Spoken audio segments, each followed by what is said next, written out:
பெண்கள் பாதுகாப்பு ஒழுங்கா இருந்திருக்கும், சட்டம் ஒழுங்கு சரியா இருந்திருக்கும். பச்சை பிள்ளைங்க, படிக்கிற பிள்ளைங்க, சின்ன பொண்ணுங்க, வீட்டுல இருக்கிற பொண்ணுங்க, வேலைக்கு போற பொண்ணுங்கன்னு இவங்க எல்லாருக்கும் நடக்கிற கொடுமைகளை சொல்ல முடியல சார். பிரச்சனை என்ன தெரியுமாங்க, அவங்களுக்கு மக்களை பத்தி யோசிக்கிறதுக்கே நேரம் இல்ல. அதுதான் பிரச்சனை. கண்ணாடி சார் அது.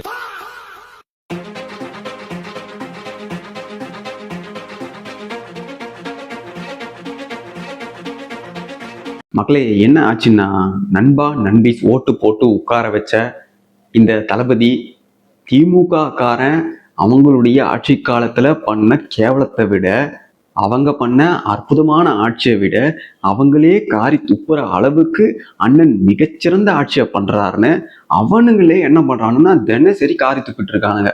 அப்பேற்பட்ட ஆட்சியை நம்ம அண்ணன் எல்லாருக்கும் தந்திருக்காரு. அதுலயும் குறிப்பா இந்த நண்பிகள் என்ன நினைச்சிட்டாங்கன்னா, அண்ணா திரைப்படத்துல வர்ற மாதிரி போலீஸா இருந்தப்பவே அப்படி பண்ணாரே, இப்போ சிஎம்ஆ இருந்தா என்னென்ன பண்ணுவார்னு நினைச்சு ஓட்டு போட்டாங்க. ஆனா திமுக காரன் அவங்க ஆட்சிக்கு வந்தப்ப இந்த மாதிரி வன்முறைகள், கொடூரங்கள், கொலைகள், கொள்ளைகள் இது எல்லாமே கொஞ்ச நாளுக்கு அப்புறம் தான் அரங்கேற ஆரம்பிச்சது வழக்கம் போல. ஆனா நண்பாவும் நண்பீஸும் ஓட்டு போட்டு உட்கார வச்ச இந்த விஜயுடைய ஆட்சி எப்படி இருக்குன்னு பாத்தீங்கன்னா, ஆட்சி ஆரம்பிச்சதுல இருந்தே இப்ப வரைக்கும் பாத்தீங்கன்னா 30க்கும் மேற்பட்ட கொடூரமான சம்பவங்கள் நடந்திருக்கு. அதுல பெண்களுக்கு எதிரான சம்பவங்கள், கற்பழிப்புகள், கொலைகள், கொள்ளைகள்னு இது எல்லாமே அடங்கும். இப்பேற்பட்ட ஆட்சியை ஆரம்பத்திலேயே தந்த இந்த விஜய் அண்ணாவுக்கு எல்லாரும் வாழ்த்து தெரிவிச்சுக்கோங்க ஃப்ரெண்ட்ஸ். அதுலயும் இப்பேற்பட்ட அண்ணனை செலக்ட் பண்ணி உட்கார வச்ச தற்குறி நண்பிகள் எல்லாருக்குமே நீங்க என்ன பண்ணுங்க, காமெண்ட்ல ஹார்ட்டின் 1 போட்டு விட்டுருங்க. அவங்க இப்போ என்ன நினைக்கிறாங்கன்னா, அண்ணா கை காட்டிட்டா போதும், அண்ணா எப்படி இந்த ஆட்சியை பண்ணாலும் பரவாயில்லை, எங்களுக்கு அண்ணா கை காட்டினா மட்டும் போதும், அதை வச்சு நாங்க அட்ஜஸ்ட் பண்ணிப்போன்னு இப்பவும் இவ்வளவு பெரிய விஷயம் நடந்தும் அதை பார்த்தும் கொஞ்சம் கூட மூல வளர்ச்சி இல்லாத தற்குறிகளா இருக்கக்கூடிய இந்த நண்பிகளை என்ன சொல்றதுன்னு எனக்கு தெரியல. அதுலயும் விஜய் வின் பண்ணிட்டாரு, நண்பிகள் எல்லாம் ஸ்டேட்டஸ் வச்சு பயங்கரமா கொண்டாடினாங்க. இப்ப அந்த நண்பிகள் எல்லாம் எந்த பொந்துக்குள்ள பூந்துட்டு இருக்காங்கன்னு தெரியல. ஏன்னா இப்பேற்பட்ட கொடூரமான சம்பவங்கள் நடந்துட்டு இருக்கு. இதை எதிர்த்து அந்த தற்குறி நண்பிகள், இப்பேற்பட்ட ஆட்சி பண்றியே அண்ணா, ஏன்னா இப்படி பண்ற, திரைப்படத்துல வர மாதிரி உன்னுடைய வீரத்தை காட்டுனா அப்படின்னு இவங்க ரீல்ஸும் போடல, போஸ்டும் போடல, ஸ்டோரியும் வைக்கல. என்ன புடுங்கிட்டு இருக்காங்கன்னு தெரியல இந்த நண்பிகள். என்ன ப்ரோ நண்பி மட்டும் நீ இப்படி சொல்றேன்னு நிறைய பேர் கேட்கலாம். ஏன் நான் சொல்றேன்னா, நண்பாக்களுக்கு எந்த பிரச்சனையுமே கிடையாது. ஏன்னா அவனுங்க எல்லாருமே ஆம்பளை பசங்க, அவனுங்க கஞ்சா அடிச்சு சுத்துவானுங்க, கஞ்சா அடிக்காம சுத்துவானுங்க, அவனுங்க பிளாக்ல டிக்கெட் எவ்வளோ கொடுத்தாலும் வாங்கி பார்ப்பானுங்க, ஆடியோ லான்ச் அப்ப உள்ள விடலைன்னாலும் லத்தியடி வாங்கினாலும் தற்குறித்தனமா இப்பவுமே விசிலடிச்சு சுத்துவானுங்க. ஏன்னா அவனுக்கு மானரோஷம் கிடையாது விஜய் ரசிகர்களுக்கு. ஆனா இந்த நண்பிகளுக்கு இருக்குது பாருங்க, இந்த நண்பிகளுக்கு துளியும் மூளை கிடையாது. ஏன்னா இந்த சமுதாயத்துல பெண்களை என்னவா மாத்தி வச்சிருக்காங்க, சின்ன குழந்தையில இருந்து வயசான கிழவி வரைக்கும் என்ன மாதிரியான ஒரு பார்வையை இப்ப இருக்க பசங்க பாக்குறாங்கன்றது இந்த பெண்களுக்கு தெரியும், அதுலயும் நண்பிகளுக்கு தெரியும் நினைக்கிறேன். அப்படி தெரிஞ்சும் நமக்கு பாதுகாப்பா நம்ம தளபதி ஆட்சி தருவார்னு நினைச்சு இந்த தற்குறிகள் ஓட்டு போட்டிருக்காங்க. ஆனா இந்த தற்குறிகளுக்கு துளியும் அரசியல் தெரியாதுன்னு நான் பல தடவை சொல்லியிருக்கேன். பெண்களை பொறுத்த வரைக்கும் அரசியல்னா அவங்களுக்கு ஈடுபாடே இருக்காது. அதனாலதான் ஆட்சினா என்னன்னு தெரியாத, அதிகாரம்னா என்னன்னு தெரியாத, ஒரு நாட்டை எப்படி கையாளணுன்ற அனுபவமே இல்லாத, அடிப்படை அரசியல் தெரியாத ஒரு ஆளை இவங்க முதலமைச்சரா தூக்கி உட்கார வச்சிருக்காங்க. ஒன்லி ரீல்ஸை பார்த்து. இதுங்கெல்லாம் உண்மையாவே பெண்ணினத்தை சேர்ந்ததுங்களா இல்ல பைத்தியக்கார தற்குறிகளான்னு உண்மையாவே தெரியல. இங்க நிறைய பேருக்கு புரியாத விஷயம் என்னன்னா, ஆட்சி சரியா இல்லைன்னா பொதுஜனங்களை தாண்டி பெண்களுக்கு தான் பாதிப்பு அதிகமா இருக்கும். அது இங்க இருக்க யாருக்குமே புரியல. கேவலமா ஆட்சி பண்ண திமுக காரன் காரி துப்புற அளவுக்கு ஆட்சியை பண்றாங்கன்னா, இவங்க எப்பேற்பட்ட ஆட்சியை இவங்க ஆட்சியில இருந்தா இனி பண்ணுவாங்கன்றத, நமக்கு தருவாங்கன்றத நீங்க யோசிச்சு பாருங்க. அதை நினைச்சாலே உண்மையாக எனக்கெல்லாம் பிரச்சனையே கிடையாது, நான்லாம் ஆரம்பத்திலிருந்தே சொல்லிட்டு வரேன். ஆனா இந்த நண்பா நண்பி தற்குறிகளுக்கு தான் துளிய அளவும் அரசியல் தெரியல. விஜய் எலெக்ஷனுக்கு முன்னாடி மேடையில பேசும்போது என்ன சொன்னாரு, நான் ஊழல் இல்லாத ஆட்சியை தருவேன்னு சொன்னாரு. ஆனா ஊழல் நிறைஞ்சு பல வருஷமா ஊழலாலேயே ஊறி போன இந்த கூட்டணி கட்சிகளை கூப்பிட்டு தன்னுடைய ஆட்சியை அமைச்சுக்கிட்டாரு. இது ஊழல் இல்லாத ஆட்சியாம். அடுத்து குற்றமில்லாத மாநிலமாக தமிழ்நாட்டை மாத்துவேன்னு சொன்னாரு. ஆனா அவர் கட்சியில இருக்கவங்க பல பேர் மேலேயே கொலை குற்றத்தையும் தாண்டி இன்னும் கொடூரமான குற்ற வழக்குகள் இருக்கு. சரி, அது கூட ஓகே, கட்சியில இருக்குதுன்னு நம்ம விட்டுடலாம். ஆனா ஆட்சியில உட்கார்ந்ததுல இருந்தே 30க்கும் மேற்பட்ட குற்றங்கள் நடந்துருச்சு. அதுக்கு அண்ணா என்ன பண்ணான்னு இன்னும் தெரியவே இல்லை. ஒரு வார்த்தை கூட வெளியே வந்து பேசவே இல்லை. வெறும் ட்வீட் போட்டார் அண்ணான்னு உருட்டுறானுங்களே தவிர அதையுமே அட்மின் வச்சு வேற யாரோ தான் போடுறாங்க. ஆனா அந்த அறிவு கூட இல்லாத இந்த தற்குறி அணில்கள் நண்பா நண்பீஸ் என்ன நினைச்சிருப்பாங்கன்னா, அண்ணா தான் அந்த எக்ஸ் ஹேண்ட்ல கையாளுறாருன்னு இன்னுமே நம்பிட்டு இருக்குங்க. இப்பேற்பட்ட தற்குறிகளோட தான் நாம வாழ்க்கையை வாழ வேண்டியிருக்கு. ஃபர்ஸ்ட்லாம் ஈவேரா பேரன்கள் பேத்திகள்னா அவங்களோட பழகக்கூடாது, அவங்கள தள்ளியே வைக்கணும், அவங்களோடலாம் குடும்ப உறவே வச்சுக்க கூடாது அப்படின்ற அளவுக்கு நாம பேசிட்டு இருந்தோம். ஆனா இப்போ அந்த கேட்டகரியில இன்னொன்னு ஆட் பண்ணிக்கோங்க. அது வந்து நண்பா நண்பீஸ் தற்குறிகள். நீங்க ஆணா இருங்க பெண்ணா இருங்க, ஆனா நீங்க லவ் பண்றீங்களா, கல்யாணம் பண்றீங்களா, இல்ல ஒருத்தவங்களோட பழக போறீங்களா, தயவுசெய்து ஒரு விஷயத்த கேளுங்க. ஈவேரா பேரனா பேத்தியான்னு கேட்டுட்டு அதுக்கடுத்து இந்த விஷயத்த கேளுங்க. அது என்னன்னா, நீ விசில் அடிச்சியா, நீ விஜய் ரசிகனான்னு கேட்டுட்டு அதுக்கப்புறம் அவங்களோட பழகலாமா வேணாமான்றத முடிவு பண்ணுங்க. தயவு செய்து கல்யாணம் பண்ணணும்னு முடிவெடுத்தீங்கன்னா, நண்பா நண்பீஸா இருந்தா, அதாவது அவங்க விஜய் ரசிகர்களா இருந்தா, விஜய் ரசிகையா இருந்தா தயவு செய்து அவங்கள கல்யாணமே பண்ணிக்காதீங்க. உங்களுடைய வாழ்க்கை நரகமாயிடும். ஏன்னா ஈவேரா பேரன் பேத்திகளை கூட நீங்க சமாளிச்சிடலாம், ஆனா இந்த தற்குறிகளை சமாளிக்கவே முடியாது. ஏன்னா இதுங்களுடைய உலகமே தனி. மூளை இருக்கும் ஆனா செயல்படாது. இதுங்க எல்லாமே பிறவி பைத்தியங்க. இதுங்கெல்லாம் பிறந்ததே கேவலம். ஏன் இப்படி பேசுறேன்னா, அவர் ஜெயிச்சதுக்கு ஸ்டேட்டஸ் வச்சு கொண்டாடின ஏகப்பட்ட படிச்ச பொண்களே அதெல்லாம் பண்ணாங்க. ஆனா இப்போ அவருடைய ஆட்சியில இவ்வளவு கேவலமான விஷயம் நடந்திருக்கு. ஒரு 10 வயசு குழந்தைக்கு இது மாதிரி நடந்திருக்கு. அதை எதிர்த்து ஒரு ஸ்டோரி போடல, ஒரு போஸ்ட் போடல, ஒரு ரீல்ஸ் போடல. அப்படின்னா உங்களுக்கு அது மாதிரி நடந்தா உங்களுக்கு கொதிக்கும். உங்களுக்கு தேவையான உங்க விஜய் தான் ஆட்சி பண்றாரு. அவர் ஆட்சியில உட்கார்ந்ததும் பொங்குனீங்க. இப்ப என்ன புடிங்கிட்டு இருக்கீங்க நீங்க எல்லாம்? இதுல நீங்க எல்லாம் படிச்சீங்க, பட்டம் வாங்கினீங்க, நிறைய மொழி தெரியும், அருமையா பேசுவேன், நிறைய சம்பாதிக்கிறேன்னு சொல்லிக்கிறதெல்லாம் பயனே கிடையாது. நீங்களாம் மனுஷ ஜென்மமே கிடையாது. எப்படி கொண்டாடினீங்களோ அதே மாதிரி தவறு நடந்தா கேள்வி கேட்கணும். அந்த அறிவே இல்லாத நீங்க எல்லாம் பெண்ணினம்னு சொல்றதே கேவலம். குறிப்பா நண்பீஸ். நான் ஆரம்பத்துல விஜய் வந்து ஒரு சில ஆட்களால தான் உட்கார வைக்கப்பட்டிருக்காருன்னு சொன்னப்ப எல்லாருமே ஐயோ அப்படிலாம் கிடையாது, அவர் கிறிஸ்தவத்துக்காக வரல, அவர் வந்து செக்குலரா எல்லாருக்காகவும் தான் ஆட்சிக்கு வந்திருக்காருன்னு உருண்டாங்க கடிச்சானுங்க. ஆனா இப்ப பாத்தீங்கன்னா அவருடைய ஆட்சியில மிக முக்கிய பங்கு வகிக்கிற எல்லாருமே கிறிஸ்தவர்கள். அதுலயும் ஆந்திராவில் ரெட்டியுடைய ஆட்சியில லிக்கர் ஸ்கேம்ல 4000 கோடிக்கு மேல ஊழல் பண்ண அனில் ரெட்டி விஜயுடைய அட்வைசரா இருக்காரு. ஏன் இந்த தமிழ்நாட்டு வரலாறுலேயே முதல் முறையா 4000 கோடி ஊழல் செஞ்ச ஒரு ஆள், ஊழல்வாதிய இடி சிஐடி எஸ்ஐடின்னு எல்லாருடைய விசாரணை வலைக்குள்ளும் இருக்கக்கூடிய ஒரு ஆளை அவாலா முகாபுலா எம்மா ஸ்டோன் நடிச்சா லாலாலான்னு எல்லா வழக்குகளும் இருக்கக்கூடிய ஒரு ஆளை தமிழ்நாட்டுடைய வரலாற்றில் முதல் முறையாக ஒரு முதலமைச்சரின் அட்வைசராக உட்கார வச்சிருக்காங்கன்னா இதுக்கு பின்னாடி என்ன இருக்குன்னு நண்பா நண்பீஸ் போன்ற மூளை இல்லாத தற்குறிகளுக்கு புரியாம இருக்கலாம். ஆனா உண்மையாவே நான் சொன்னேன் இல்லையா ஆரம்பத்துல, ஏன் இவங்க இந்த கிறிஸ்தவ அமைப்பாவே கிறிஸ்தவர்களை மையப்படுத்தியே இவங்க ஆட்சியை கட்டமைக்கிறாங்கன்றது இப்போ உங்களுக்கு புரியும்னு நினைக்கிறேன். அதுலயும் இவன் வந்து ஊழல் பண்ணி தான் அங்க இருந்து அப்படியே கிளம்பி இங்க வந்திருக்கான். அதாவது ரெட்டியுடைய ஆட்சியில ஆந்திராவில் இருந்த அந்த லிக்கர் மாஃபியா அப்படியே தமிழ்நாட்டுக்கு வந்துருச்சு. இனி நண்பிகளுக்கு பயங்கர உற்சாகமா இருக்கும்.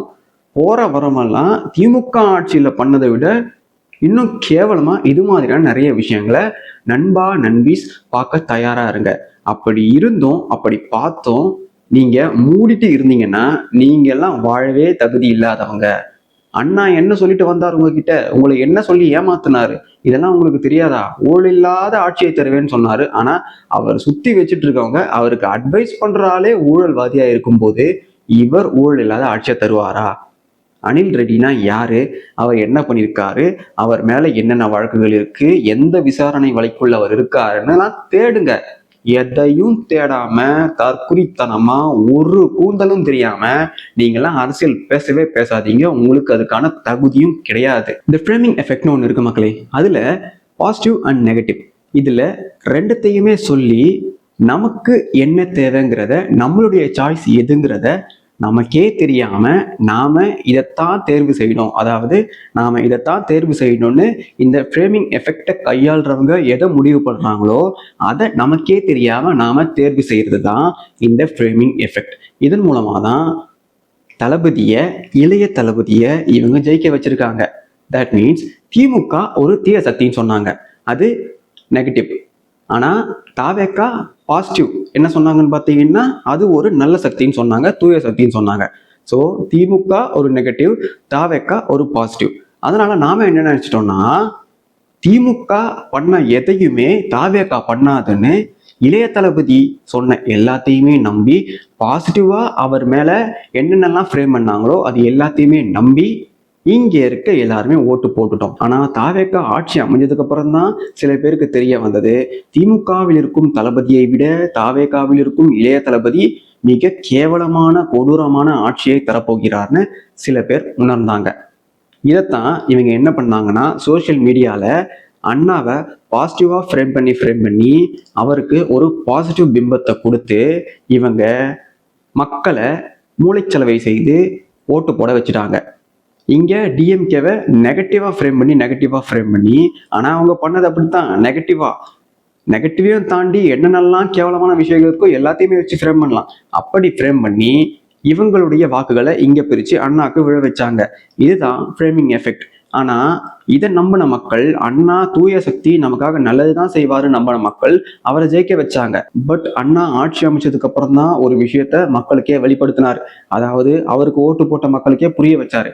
நான் திமுக தீய சக்தியை விட மிக கொடூரமான தீய சக்தின்றத அவர் உணர வச்சார். நல்லா கவனிங்க மக்களே, ஒரு பிரச்சனை நடக்கும்போது அதை பத்தி பேசலைன்னா கூட பரவாயில்லை, அதை பார்த்துட்டு கடந்து போயிட்டா கூட பரவாயில்லை, எனக்கும் அதுக்கும் சம்பந்தமே இல்லைன்னு இருந்தா கூட பரவாயில்லை, அதை பத்தி வாயை திறக்காம இருந்தா கூட பரவாயில்லை.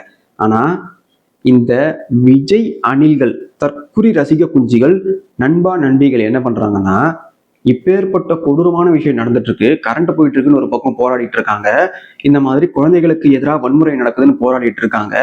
நீங்க ஆட்சி மாறினா காட்சிகள் மாறும்னு சொல்லிதான் ஆட்சிக்கு வந்தீங்க, என்ன கழட்டிட்டு இருக்கீங்கன்னு போராடிட்டு இருக்காங்க. இப்பேற்பட்ட விஷயம் நடந்துட்டு இருக்கு. இந்த நேரத்துல என்ன பண்ணணும், நான் சொன்ன மாதிரி ஒன்னும் மூடிட்டு இருக்கணும், இல்லை இதை பத்தி பேசக்கூடாது. இந்த விஜய் ரசிகர்கள் என்ன பண்றாங்கன்னா அண்ணாவுடைய ஆறாவை பார், அண்ணாவுடைய ரிடம்ஷன் ஆர்க்கை பார், அண்ணாவுடைய உடையை பார், நடையை பார், தொடையை பார்னு கேவலமா என்ன பண்ணிட்டு இருக்காங்கன்னா எப்படி திமுக ஆட்சியில ஸ்டாலினை வச்சு என்ன பண்ணிட்டு இருந்தானுங்களோ அதே மாதிரி வேலையை அதை விட டபுள் மடங்கா விஜய் வச்சு பண்ணிட்டு இருக்காங்க. இதெல்லாம் எப்பேற்பட்ட கேவலம்னு தெரியுமாடா உங்களுக்கெல்லாம் அக்கா தங்கச்சி எல்லாம் கிடையவே கிடையாதாடா? உங்களுக்கெல்லாம் குடும்பம் இருக்கா இல்லையா? நீங்கள்லாம் எப்படி பிறந்தீங்க? நீங்களாம் நல்ல பிறப்பு தானான்னு கேட்க தோணுது. ஆனாலும் இவனுக்கு பண்ற வேலையை பார்த்தா இந்த உலகத்துல இருக்க எல்லா கெட்ட வார்த்தைகளையும் தாண்டி இந்த யூனிவர்ஸ்ல இருக்க எல்லா கெட்ட வார்த்தைகளையும் சேர்த்து வச்சு இந்த நண்பா நண்பிசையும் கழுவி கழுவி ஊத்தனா கூட இதுங்களுக்கெல்லாம் புத்தி வராதுன்றதுதான் நிதர்சனம். ஏன்னா இப்படி ஒரு பிரச்சனை நடக்கும்போது இந்த சிஎம் உடைய அழகை பார், அழகான சிஎம் இந்த இந்தியாவிலேயே இவர் தான், இதெல்லாம் தேவையா? என்ன பிரச்சனை நடக்குது, அதை எப்படி ஹேண்டில் பண்றாங்க, அந்த திறமையை வச்சு எப்படி ஆள்றாங்கன்ற திறமையை வச்சு தாண்டா இவர் சிறந்த சிஎம்மா இல்லையான்னு நாம பேசணும். நீங்கள்லாம் என்ன மாணவர்கிட்ட படிச்சீங்க? உங்களுக்கெல்லாம் எதுக்குடா படிப்பு? நீங்கள்லாம் எதுக்கு படிச்சீங்க? உங்களுக்கெல்லாம் எதுக்கு இந்த ஆறறிவுன்னு துளியும் தெரியவே இல்லை. திமுக தீய சக்தின்னு சொல்லி தாண்டா உங்க அண்ணன் ஆட்சிக்கு வந்தாரு. அந்த தீய சக்தியை விட கொடூரமான சக்தியான ஆட்சி தானடா உங்க அண்ணன் கொடுத்துட்டு இருக்காரு. இதை கேள்வி கேட்க துப்பில்லாத நீங்கெல்லாம் எதுக்குதான் இப்படி பூமிக்கு பாரமா இருக்கீங்களோன்னு தெரியல. அதுலயும் இந்த குற்றங்கள், பெண்களுக்கு எதிரான குற்றங்கள் வழக்கம் போல அதிகரிச்சுட்டே தான் இருக்கு. ஆனா அது தெரிஞ்சும் தெரியாத மாதிரி இந்த நன்மைகள் இருக்குதுங்க பாருங்க, சத்தியமா இதுங்கெல்லாம் இந்த பூமியில வாழ தகுதியே இல்லாத தருதலைங்க தான். அதுங்கெல்லாம் உண்மையாவே சொல்றேன், இதுங்களுக்குலாம் இந்த மாதிரி 1000 தடவை பட்டாலும் புத்தின்றதே வரப்போறதே கிடையாது. எங்க அண்ணா எல்லாருக்குமான ஆட்சியை தருவாரு, அவர் செகுலரான மனுஷன், எந்தவித மத பாகுபாடையும் பார்க்க மாட்டார்னு உருட்டுன அந்த அணிகளுக்காக சில விஷயத்த சொல்றேன். அண்ணா கிறிஸ்தவர், அவருக்கு அட்வைசராக இருக்கவர் கிறிஸ்தவர், கமிஷனராக இருக்கவர் கிறிஸ்தவர், ஃபினான்ஸ் மினிஸ்டர் கிறிஸ்தவர், மினிஸ்ட்ரி ஆஃப் பப்ளிக் ஒர்க் கிறிஸ்தவர், மினிஸ்ட்ரி ஆஃப் எஸ்சி வெல்ஃபேர் கிறிஸ்தவர். இது மாதிரி முக்கியமான டாப் பொசிஷனில் இருக்க எல்லாரையுமே கிறிஸ்தவராக உட்கார வச்சுட்டு அண்ணா செகுலரான ஆட்சியை தருவார்னு உருட்டினீங்கன்னா உங்களை எதால் அடிப்புன்னு எனக்கே தெரியாது. தமிழ்நாடு வந்து மிக முன்னேறிய மாநிலம், தமிழ்நாட்டில் இருக்கவங்க எல்லாம் படித்தவங்கன்னு இங்கே இருக்க இளம் தலைமுறையினர்ல இருந்து இதுக்கு முன்னாடி இருந்தவங்க வரைக்கும் எல்லாருமே சொல்லக்கூடியது தான். ஆனால் மதன் கௌரி மாதிரியான காசுக்கு என்ன வேலை வேணா செய்யக்கூடிய பொறுக்கிகளையும் இந்த பிரசாந்த் மாதிரியான பொறுக்கிகளையும் வளர்த்து விட்ட தற்குறிகள் நிறைந்த மாநிலமா இந்த தமிழ்நாடு இருக்குது. ஆனா இப்பேற்பட்ட மாநிலத்தை நாம மிக முன்னேறிய மாநிலம், அறிவார்ந்த மாநிலம்னு சொல்றது எவ்வளவு கேவலமான விஷயம். இவனுங்க மாதிரியான ஆட்களை வளர்த்து விடுறதே எப்பேற்பட்ட சமுதாய சீர்கேடுன்னு இங்க இருக்க நிறைய பேருக்கு தெரியல. ரவுட் மாஃபியா கிட்ட காசை வாங்கிட்டு எவ்வளவு கேவலமான வேலையை பண்ணிட்டு இருக்கானுங்க. ஊச்ச நேச்சமே இல்லாம எல்லா விஷயத்தையும் பேசுவான் இந்த தற்குறி மதன் கௌரி. ஆனா இந்த விஷயத்த பத்தி பேசவே இல்லை. ஏன்னா வாங்குற காசு யார்கிட்ட இருந்து? அண்ணாவை துதிப்பாடுறதுக்காக காசு வாங்குற இது மாதிரியான இன்ஃப்ளூயன்சர் பொறுக்கிகள் அண்ணாவுடைய ஆட்சியின் அவலத்தை பத்தி ஒரு வார்த்தை கூட பேசல. நீங்க எல்லாம் உண்மையாவே சொல்றேன்னு என்ன பிறப்படா நீங்க எல்லாம்?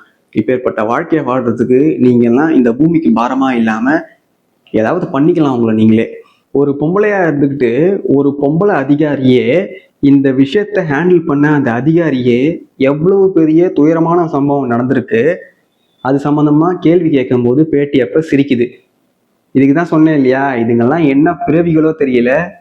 ஜெயலலிதா மாதிரி யாரை எந்த இடத்துல எப்படி வைக்கணும்னு தெரிஞ்ச ஆட்கள் இந்த தமிழ்நாட்டை அவங்களுக்கு அப்புறம் ஆள வரவே இல்லை. அந்த மாதிரியான ஆட்கள் கிடையவே கிடையாது. இரும்புக்கரோன்னு சொல்லி 5 வருஷம் ஏகப்பட்ட கொலைகள் கொள்ளைகள் எல்லாத்தையும் பார்த்தாச்சு. இப்போ அந்த இரும்பு கரத்தை துருப்பிடிக்க வச்சு தான் ஆட்சிக்கு வந்திருக்கோம். அண்ணன் வந்த அதிரடி சரவடின்னு சொல்லிட்டு அவனுங்களை விட கேவலமான ஆட்சியை பண்ணிட்டு இருக்கானுங்க. அவனுங்களை விட இந்த போலீஸ்காரங்களை எப்படி கையாளணும்னு தெரியாத ஒரு ஆளைத்தான் நாம சிஎம்மா உட்கார வச்சிருக்கோம். ஒரு பேட்டி எப்ப சிரிக்கிறாங்க, அதுலயும் இந்த மாதிரியான விஷயத்த பத்தி கேள்வி கேட்கும் போது சிரிக்கிறாங்கன்னா, கூச்சமே இல்லாம அதை பொதுஜனம் பார்க்கும்னு தெரிஞ்சும் சிரிக்கிறாங்கன்னா, இவங்கெல்லாம் இந்த மாதிரியான பதவிக்கு தகுந்தவங்களா?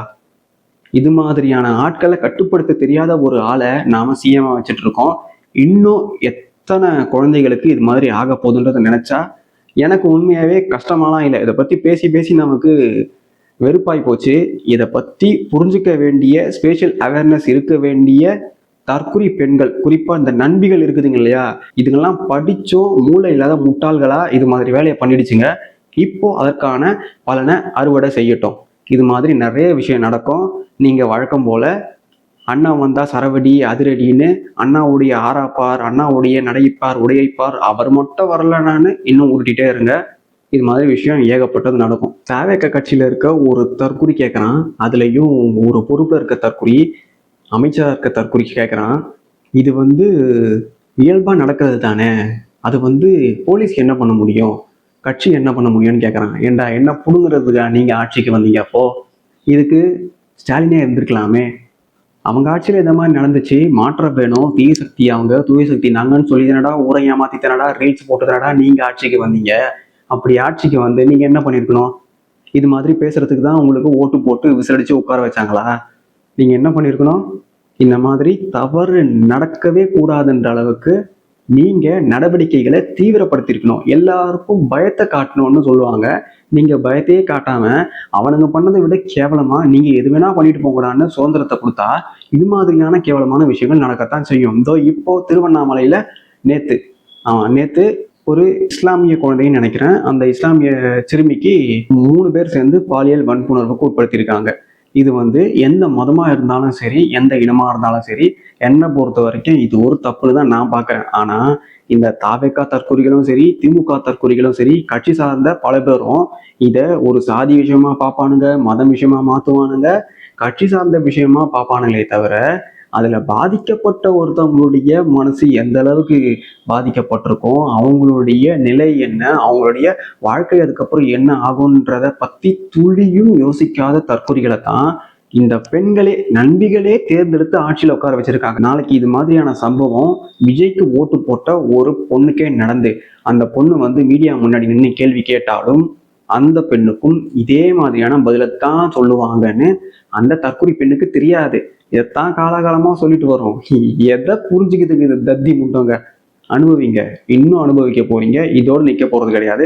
செவிலியர்கள் போராட்டம், கரண்ட் இல்லைன்னு போராட்டம், பாலியல் வழக்குக்காக போராட்டம், கஞ்சாவுக்காக போராட்டம், அதை விட திமுகவுடைய தீய சக்தி ஆட்சியில் இருந்ததை விட இப்போ அதிகமாயிடுச்சு.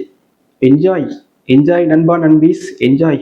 நீங்க சொல்லுங்க மக்களே, பெண்கள் பாதுகாப்பு இருக்கு, சட்டம் ஒழுங்கு சரியா இருக்கு, அவங்க சொல்றது உண்மையா? அவங்க சொல்றதை நீங்க ஏத்துக்கிறீங்களா? சத்தமா கேக்குதா சார்? இதுதான் ரியாலிட்டி, இதுதான் நிஜம். Until we meet again.